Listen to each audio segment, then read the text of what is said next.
The eviction notice taped to my windshield flutters in the humid Miami breeze as I sit in the parking lot of what used to be my gym. 24-Hour Fitness canceled my membership last week. The card was declined for insufficient funds. 3 months ago, I had a platinum membership, a personal trainer, and arrived in a white Range Rover. Now I'm sleeping in this rusty Honda Civic I bought for $800 cash after selling the last of my jewelry. My phone buzzes. Another text from my sister Carmen. "Brittany, I can't keep covering for you. Mom's asking where you're staying. Just swallow your pride and call Noah." Call Noah. As if it were that simple. As if I could just dial the number of the man I destroyed and ask for help like none of it happened. Like I didn't spend 3 years screwing one of his acquaintances behind his back while calling him boring and pathetic to his face. I catch my reflection in the rearview mirror. 42 years old, sleeping in a car, showering at the beach public restrooms. This isn't how successful women end up. This isn't how I was supposed to end up. A year ago, I was shopping at Bal Harbour, getting my hair done at the most exclusive salon in Coral Gables, planning a trip to the Amalfi Coast. I had everything. I just convinced myself it wasn't enough. The security guard taps on my window, making the same gesture he's made for 3 mornings straight. Move along. Can't have homeless people ruining the aesthetic of Aventura. I start the car, the engine coughing before catching, and drive to my usual spot behind the abandoned Kmart where other people living in their cars won't judge me. The leather seats I used to love stick to my skin in the humidity, and the car smells like stale fast food and unwashed clothes. This is what I traded my life for. This is what 10 years of marriage to a good man was worth to me. A parking spot behind a dead retail store, and the memory of 3 years with a man who only pretended to love me when it suited him. It started with boredom. That's what I told myself anyway. Noah was an anesthesiologist at Mount Sinai Medical Center, made $300,000 a year, gave me everything I wanted. House in Pinecrest with a pool, 8-year-old daughter in private school, European vacations, designer bags. But somewhere around year 7, I convinced myself it wasn't enough. The truth was more pathetic. I needed constant validation, needed to know I was special, desired, worth more than other women my age. At 39, I'd started noticing the younger nurses at Noah's hospital events, the way their skin still had that 20s glow, how they laughed without checking their necks for wrinkles. I'd stand next to Noah at these functions, clutching my Louis Vuitton like armor, watching him be kind to everyone equally. The 70-year-old charge nurse got the same warm smile as the pretty resident. It made me furious. Didn't he see I needed more? Didn't he understand I required worship, not just love? "You look beautiful tonight," he'd say before every event, and I'd hear the routine in it. He'd been saying it for 10 years. The words were just a habit, comfortable but meaningless. Noah was predictable. He came home at the same time every night unless he had emergency surgery. He brought me flowers every Friday, always tulips because he remembered they were my favorites from our second date. He cooked dinner most nights because he knew I hated cooking. He was steady, reliable, devoted, and I decided that meant boring. I worked part-time as a leasing consultant for luxury condos in Brickell, 20 hours a week, mostly for something to do, meeting wealthy people looking for million-dollar views of Biscayne Bay. That's where I met Dante Castellano. Dante Castellano. 46, never married, owned 4 companies that each pulled in 7 figures annually. He came in looking for a penthouse and left with my phone number. I should have known from his reputation. Everyone in Miami's business community knew Dante cycled through women like seasonal fashion.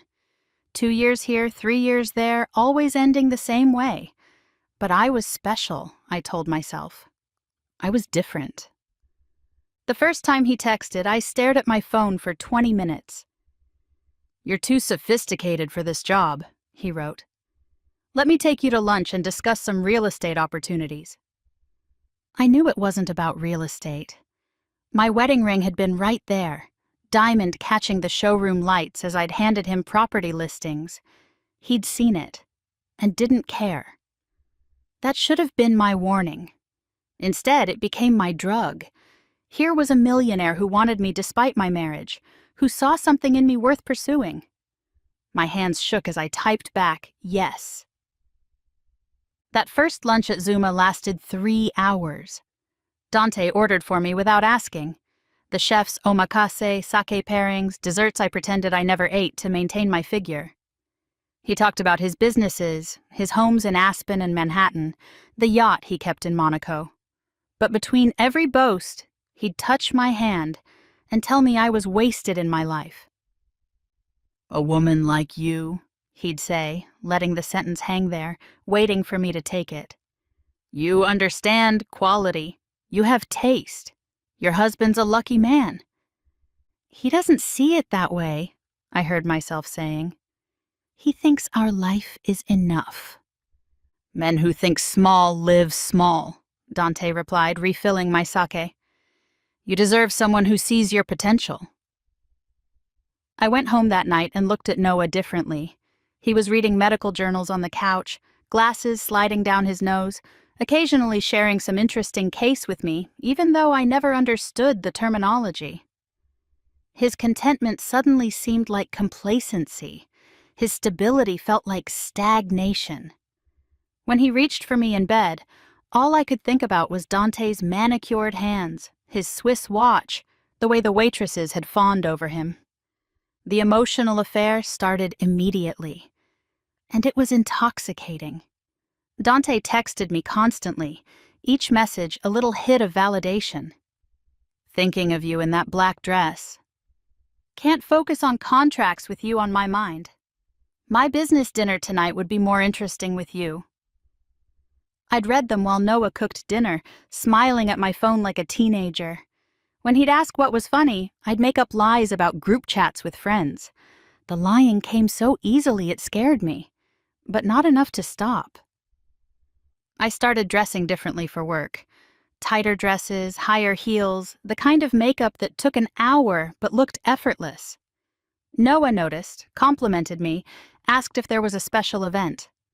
"Just want to look professional," I'd say, knowing I'd spend lunch with Dante, feeding off the way he'd scan me from head to toe like I was an acquisition he was considering. "You're like a Ferrari being driven in a school zone," Dante would say, his hand brushing mine across the table at Zuma. "You need someone who appreciates your full potential." I ate it up like the $40 sushi rolls he was buying me. For months, I lived for those lunches, those texts, those moments of feeling chosen by someone who could have anyone. I'd come home and find fault with everything Noah did. The way he loaded the dishwasher wrong, how he wore the same cologne for years, his contentment with our boring neighborhood instead of wanting a penthouse like Dante's. "Why don't you want more?" I'd demand during arguments I created from nothing. "Why are you so satisfied with mediocrity?" Noah would look confused, hurt. "We have a beautiful life, Britt. What more do you need?" "Everything," I'd think. "I need to feel special.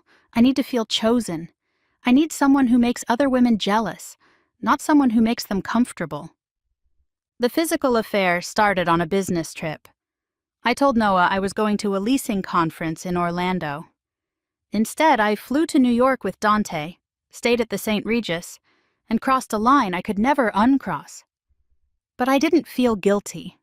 I felt alive. I felt like I was finally living the life I'd always believed I deserved. That night in New York, Dante ordered champagne that cost more than Noah spent on groceries in a month. He told me I was the most beautiful woman he'd ever been with, that his usual companions couldn't compare to my sophistication. I knew he was lying. I'd seen photos of the models and actresses he usually dated, but I was addicted to those lies. I couldn't get through the day without them. "Your husband doesn't know what he has," he whispered, and I agreed. Noah didn't worship me. He just loved me, steadily and quietly. And what was that worth compared to champagne and lies in a $5,000 a night suite? When I got home from New York, Noah had made my favorite dinner and helped Sophia with a school project about families. They'd made a poster with photos of the three of us, vacation pictures, birthday parties, ordinary moments I'd never thought to treasure. "Mommy's home!" Sophia squealed, running to hug me while I still smelled like another man's cologne. "How was the conference?" Noah asked, kissing my cheek. "Learn anything interesting?" "Same old stuff," I lied, already thinking about when I could see Dante again. For 2 years, I lived a double life. Noah would leave for the hospital at 6 in the morning, and I'd text Dante. I'd drop our daughter Sophia at school, then drive to Dante's penthouse on Fisher Island. His doorman knew my name, knew to let me up without calling. I'd spend mornings in his bed, afternoons shopping with his credit card, telling myself this was the life I was meant for. The guilt, when it came, I'd drown in designer goods and expensive wine. I'd return home with shopping bags, telling Noah I'd found great sales, watching him nod and smile because he trusted me completely.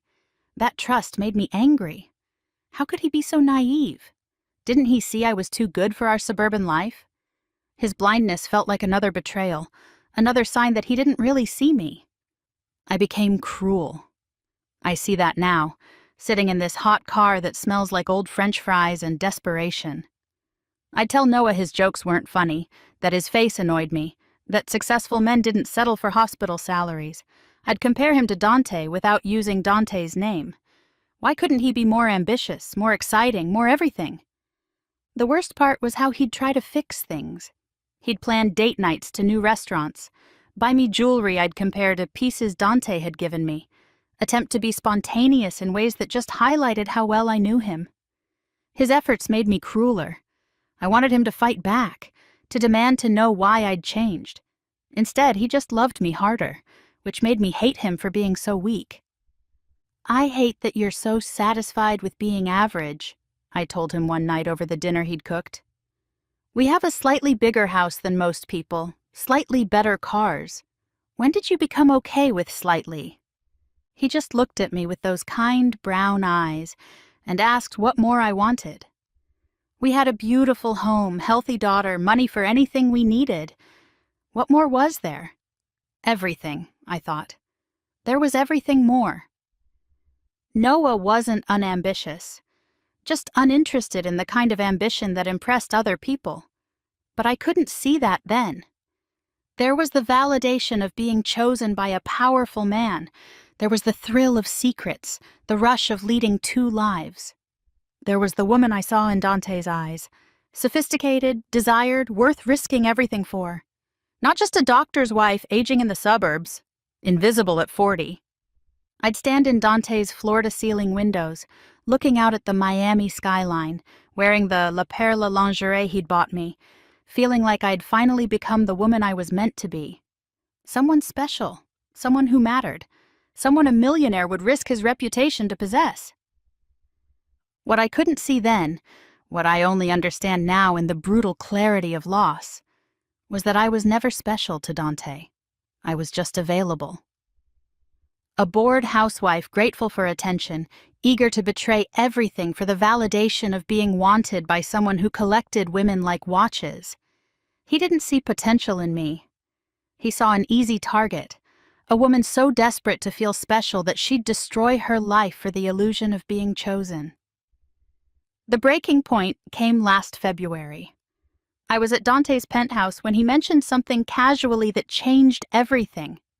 His lawyer was reviewing his vasectomy records for some insurance matter. "Vasectomy?" I said, trying to sound casual. "You never mentioned that." I'd avoided the topic of kids, afraid of seeming needy, but I'd imagined a future where he changed his mind. For me. "Had it done 15 years ago," he said, not even looking up from his phone. "Best decision I ever made. Kids are deal breakers for me." I felt the room spin. For 2 years I'd been imagining our future together, the family we'd have, how Sophia would have a sibling, how we'd live in one of those waterfront mansions in Gables Estates. But there was no future. There never had been. That night I went home and looked at Noah differently. Suddenly, his stability didn't seem boring. It seemed like betrayal.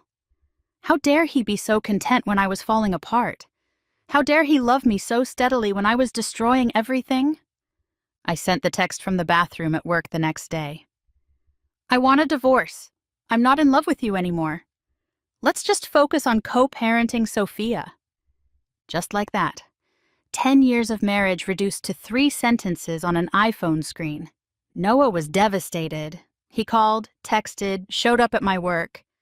But I'd already moved into a sublet apartment I told him belonged to a friend. Really, I was spending most nights at Dante's place, finally free to live my real life. The divorce papers were filed within 2 weeks. I pushed for everything. The house, alimony, full custody of Sophia. After all, Noah was boring. What judge would want a child raised by someone so mediocre? I told my lawyer to go for the jugular. I wanted half his retirement, half his savings, everything I was entitled to, and more. My lawyer said I was being aggressive for someone who'd initiated the divorce, but I didn't care. I deserved compensation for 10 years of settling for less than I deserved. My shark of a lawyer charged $600 an hour. I burned through my savings in 3 months just trying to fight Noah for money he didn't even have in cash. What I didn't know was that Noah had hired a private investigator. The photos came out during discovery. Me entering Dante's building, Dante and me at restaurants. The credit card records showing hotel rooms, flights, dinners at places I'd told Noah I'd never been. But even then, I thought I'd win. Florida's a no-fault state. Adultery doesn't matter in divorce proceedings, except it does matter when you're seeking alimony. It matters when you're fighting for custody. It matters when the judge is deciding who's been negotiating in good faith. Dante started pulling away the moment the divorce got ugly. Suddenly, he had business trips every week. His texts got shorter. When I'd show up at his penthouse, the doorman would say he wasn't home. "I thought you were handling this quietly," he said during one of our last conversations. "This drama isn't what I signed up for." "I'm getting divorced for you," I said, hearing the desperation in my own voice. "I never asked you to do that," he replied. And he was right. He never had. The final conversation happened in the parking garage of his building. I'd been waiting for 3 hours, knowing he had to come home eventually. "This isn't working, Brittany," he said, not even getting out of his Lamborghini. "You're a beautiful woman, but I'm not looking for a relationship. I thought we were on the same page." "We've been together for 3 years," I said, my voice cracking. "We've been having fun for 3 years," he corrected. "There's a difference. I'm not the marrying kind. I don't want kids. I told you that." He checked his watch while I was crying, like my heartbreak was making him late for dinner. "You said you didn't want more kids. Sophia's already 8. She doesn't need—" "I don't want any kids. Not mine, not yours, not anyone's. I'm sorry if that wasn't clear." He drove away and blocked my number before I even made it back to my car. I lost everything in the divorce. The judge saw through my accusations that Noah was boring and unambitious. Turns out judges don't consider a man making $300,000 a year taking care of his family to be a failure. The private investigator's evidence painted me as a cheating spouse who'd abandoned her family for a rich boyfriend. The fact that said boyfriend had dumped me only made it worse. Noah got the house, primary custody of Sophia, and I was denied a single cent of alimony. The judge called my behavior a calculated abandonment of marital and parental responsibilities in pursuit of personal gratification. She ruled I was emotionally unstable and couldn't be trusted with unsupervised visits. I moved into a studio apartment in Hialeah, a far cry from our Pinecrest home. The leasing company let me go. Turns out they don't want employees who've been exposed as adulteresses representing their luxury properties. Who wants to buy $1 million condo from someone who destroyed their family for money? For 3 months, I survived on savings. Then those ran out. After my savings dried up, I sold my jewelry to keep going, right down to the last bracelet. That's what paid for this Civic. I applied for jobs, but my reputation preceded me. Miami's business community is smaller than you think, And everyone knew I was the woman who cheated on her doctor husband with Dante Castellano. My parents wouldn't help. "You made your bed," my mother said in Spanish, the disappointment heavier than any anger. "That good man loved you, and you spit in his face." My sister let me crash on her couch for 2 weeks before her husband put his foot down. My friends, the ones who used to admire my Range Rover and designer lifestyle, stopped returning my calls once I couldn't afford to split the check at expensive restaurants. Now I shower at the beach, eat once a day at the food bank, and apply for jobs on the library's free Wi-Fi. 42 years old with a college degree, and I can't even get hired at Target. They see the gap in employment, the divorce, the address that's a P.O. box, and they know. Last week, I saw Noah at Whole Foods in Coral Gables. I was outside, hoping to find discarded food by the dumpsters, something I never thought I'd be reduced to. He came out pushing a cart full of groceries, Sophia skipping beside him. She looked healthy, happy, laughing at something he'd said. There was a woman with them, young, maybe 30, wearing scrubs like she worked at the hospital. Natural beauty, no makeup, the kind of confidence that comes from knowing your worth without needing to prove it. She touched Noah's arm gently as they talked, and he smiled in a way I hadn't seen in years. Sophia saw me first. "Mommy!" she called out, confused. She hadn't seen me in 2 months. I only get supervised visitation every other weekend, and I hadn't been able to afford the supervisor's fee. Noah turned, and for a moment our eyes met. I waited for anger, for disgust, for any emotion that might give me an opening. Instead, he looked at me with something worse than hate: pity. "Hi, Brittany," he said quietly. "Are you okay?" I wanted to lie, to pretend I was just shopping like them. But standing there in my unwashed clothes, my hair greasy, my face gaunt from eating 1 meal a day, we both knew the truth. "I'm fine," I whispered. He reached for his wallet, and I felt my last shred of dignity die.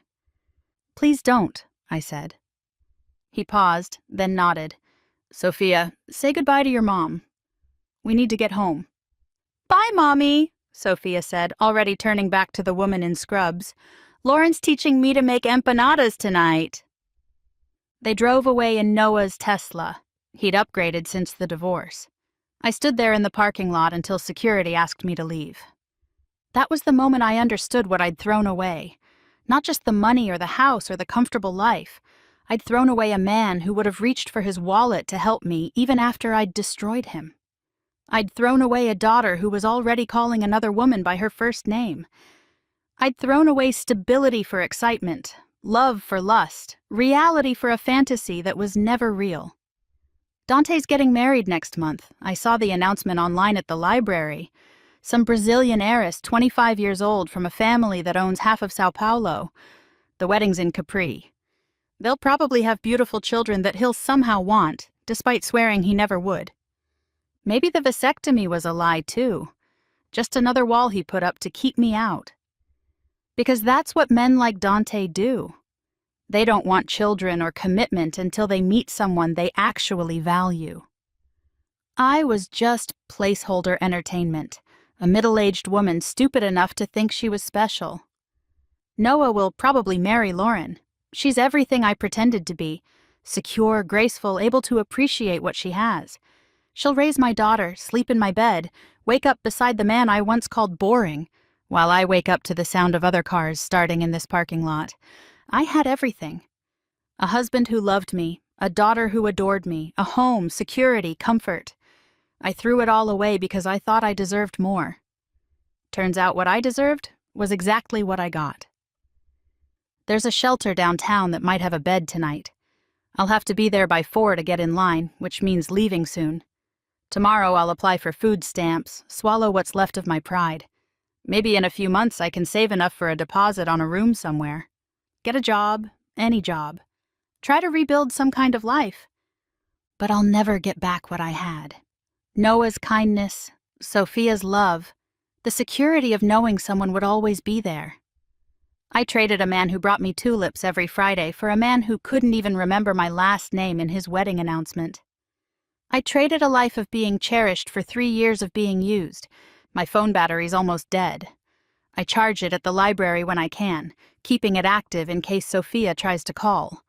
She hasn't, but I keep hoping. Maybe when she's older, she'll understand.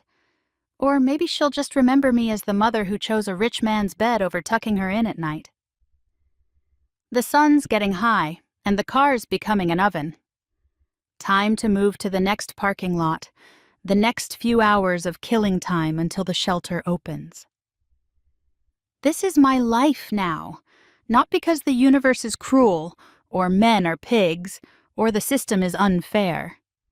This is my life because I had everything and decided it wasn't enough, because I had a good man's love and called it boring, because I had a family and traded it for an illusion. My name is Brittany. I'm 42 years old, homeless, living in my car in Miami. A year ago, I was someone's wife, someone's mother, someone who mattered. Now I'm just another cautionary tale. A woman who had it all and threw it away for nothing, absolutely nothing.